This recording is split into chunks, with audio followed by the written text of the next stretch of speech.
Chapter 37. The two gentlemen left Rosings the next morning, and Mr. Collins, having been in waiting near the lodges, to make them his parting obeisance, was able to bring home the pleasing intelligence of their appearing in very good health, and in as tolerable spirits as could be expected after the melancholy scene so lately gone through at Rosings. To Rosings he then hastened to console Lady Catherine and her daughter, and on his return brought back, with great satisfaction, a message from her ladyship, importing that she felt herself so dull as to make her very desirous of having them all to dine with her. Elizabeth could not see Lady Catherine without recollecting that, had he chosen it, she might by this time have been presented to her as her future niece, nor could she think, without a smile, of what her ladyship's indignation would have been. What would she have said? How would she have behaved? Were questions which she amused herself. Their first subject was the diminution of the Rosings party. "I assure you, I feel it exceedingly," said Lady Catherine. "I believe nobody feels the loss of friends so much as I do. But I am particularly attached to these young men, and know them to be such attached to me." They were excessively sorry to go, but so they always are. The dear Colonel rallied his spirits tolerably, till just at last, but Darcy seemed to feel it most acutely. More, I think, than last year. His attachment to Rosings certainly increases. Mr. Collins had a compliment and an allusion to throw in here, which were kindly smiled on by the mother and daughter.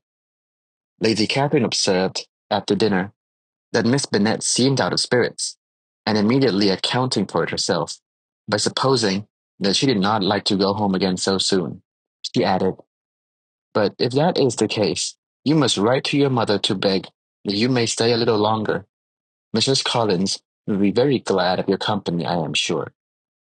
"I am much obliged to your ladyship for your kind invitation," replied Elizabeth, "but it is not in my power to accept it. I must be in town next Saturday." "Why, at that rate, you will have been here only 6 weeks.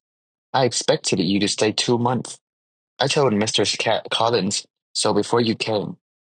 There can be no occasion for your going so soon. Mrs. Bennet could certainly spare you for another fortnight. But my father cannot. He wrote last week to hurry my return." "Oh, your father of course may spare you, if your mother can. Daughters are never of so much consequence to a father, and if you will stay another month to compete, it will be in my power to take one of you as far as London, for I am going there early in June for a week, and as Dawson does not object to the Baroque box, there will be very good room for one of you, and indeed, if the weather should happen to be cool, I should not object to taking you both, as you are neither of you large." "You are all kindness, madame, but I believe we must abide by our original plan." Lady Catherine seemed resigned. "Mrs. Collins, you must send a servant with them. You know I always speak my mind, and I cannot bear the idea of two young women travelling close by themselves. It is highly improper. You must contrive to send somebody. I have the greatest dislike in the world to that sort of thing. Young women should always be properly guarded and attended, according to their situation in life. When my niece Georgina went to Ramsgate last summer, I made a point of having her two men servants go with her. Miss Darcy, the daughter of Mr. Darcy of Pemberley, and Lady Anne, could not have appeared with propriety in a different manner.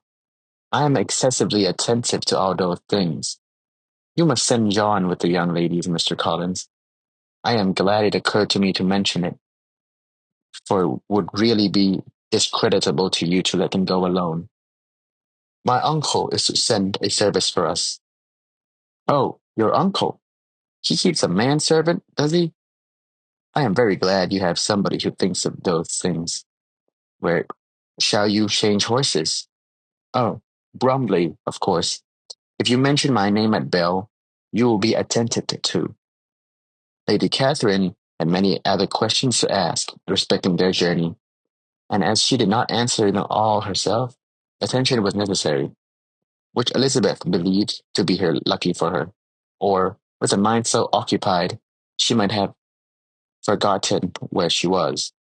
Reflection must be preserved for its solitary hours.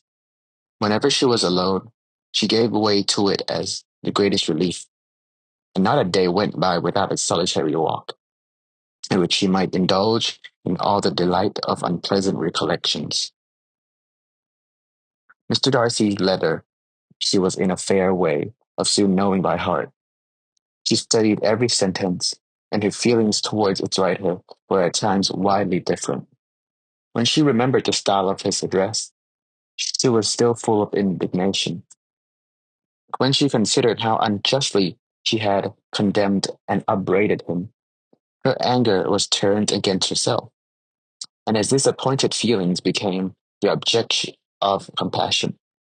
His attachment excited gratitude, his general character respect, but she could not approve him, nor could she for a moment repent her refusal, or feel the slightest inclination ever to see him again.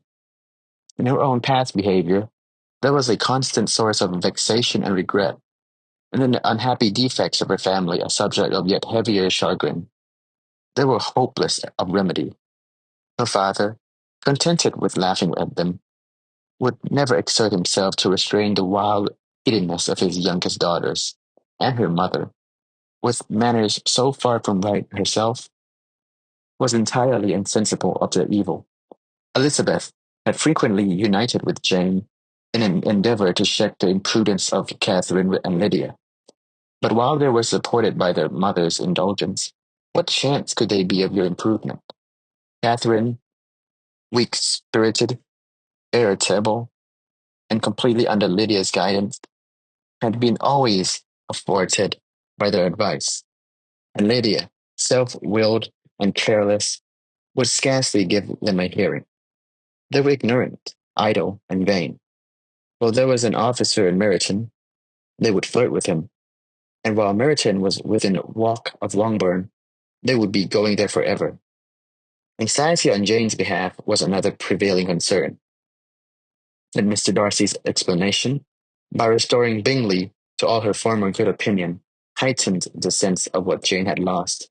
His affection was proved to have been sincere, and his conduct cleared of all blame, unless any could attach to the implicitness of his confidence in his friend. How grievous, then, was the thought of that, of a situation so desirable in every respect, so replete with advantage, so promising for happiness, Jane had been deprived by the folly and indecorum of her own family. When to these recollections was added the development of Wickham's character, it may be easily believed that the happy spirits, which had seldom been depressed before, were now so much affected as to make it almost impossible for her to appear tolerably cheerful. Their engagements at Rosings were as frequent during the last week of her stay as they had been at first. The very last evening was spent there, and her ladyship again inquired minutely into the particulars of their journey, gave them directions as to the best method of packing, and was so urgent on the necessity of placing gowns in the only right way, that Maria thought herself obliged, on her return, to undo all the work of the morning and pack her trunk afresh. When they parted, Lady Catherine was, with great condescension, wished them a good journey, and invited them to come to Hunsford again next year. And Miss Deborah exerted herself so far as to courtesy and hold out her hand to both.